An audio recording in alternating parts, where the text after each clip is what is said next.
2025年度施政報告，施政重點：拼經濟、謀發展、搞建設，奮力推動經濟適度多元。特區政府加快研究設立政府產業基金同科技成果轉化引導基金，推動產學研融合發展，聚焦重點產業招商引資，助力中醫藥產品開拓國際市場，發揮協和澳門醫學中心帶動效應，發展醫療旅遊，壯大債券市場，加強金融人才培育同引進，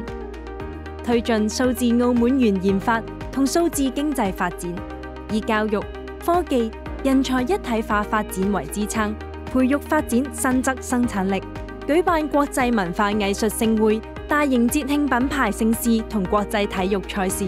增設駐外經濟貿易旅遊文化辦事機構，聯動幸運博彩承批公司，加強國際市場推廣，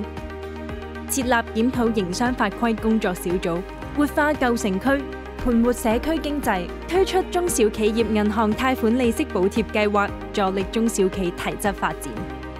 揚優勢、增動能、謀長遠，開展重大工程項目建設。